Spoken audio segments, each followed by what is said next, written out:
Hello, everyone, and welcome. We are live from Kyiv, Ukraine tonight. I'm Jim Clancy. Glad to have you with us.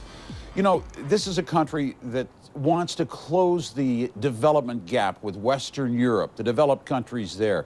It wants to increase trade. It wants to increase foreign investment as well. Success in those areas will largely determine just how far and how fast Ukraine will go in the future.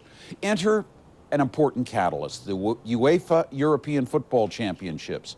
We asked the man shaping economic policy, the Deputy Prime Minister Anдрей Клюев, who's also a sportsman, what he hopes to get from these games.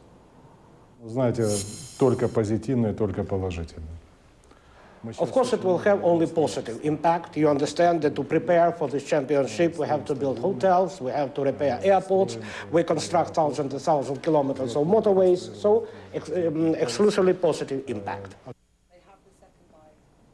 Now, Klyuyev sees the 2012 event as a chance to impress investors. He says the government is moving fast to change the way business is done here. Investors have complained in the past that they were being buried in paperwork and bureaucracy. We are providing for radical changes because many of the members of the Cabinet of Ministers used to be in business before, so they have a very good idea of what it takes to do business in Ukraine. So we are decisively fighting against that, and plus we are fighting against corruption. We understand you cannot eradicate it absolutely, but we certainly reduce it.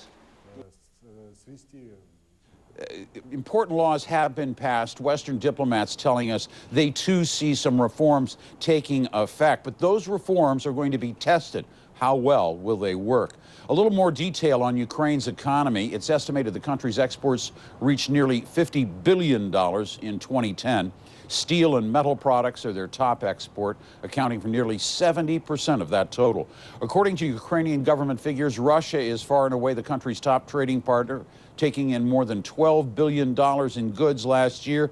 That's followed by Turkey, Italy, Belarus, and Poland. Now, the Deputy Prime Minister told us he sees a balance coming between the EU on one side and Russia on the other. Also says he wants to create more trade and investment from the U.S.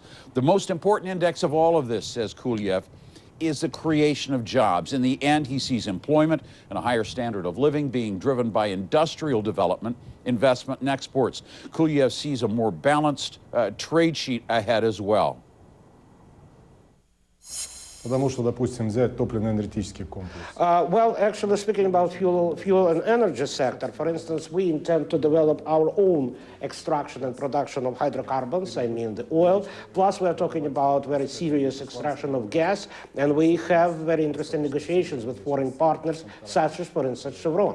We are thinking about renewable sources of energy very seriously. We intend to develop nuclear energy. We have very good potential in these areas.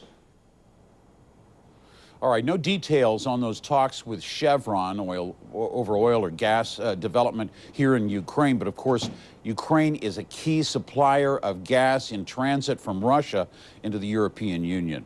Well, as part of our look at Ukraine all this week, we've asked you, our reporters, to send us some photos and videos of life in the country. Sergei sent in these photos from Zhytomyr. It's a historic city in the northwest of Ukraine. Also, we should note a major transportation crossroads. The city links Warsaw with Kyiv and the port city of Ismail with Brest.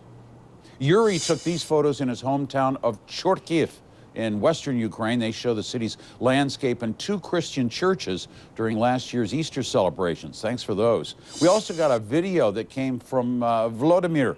It shows some of the Christmas services taking place in a church in a region called Zakarpathia. He says people in that region are very hospitable, and it's one of the most beautiful parts of Ukraine. That's what they all say.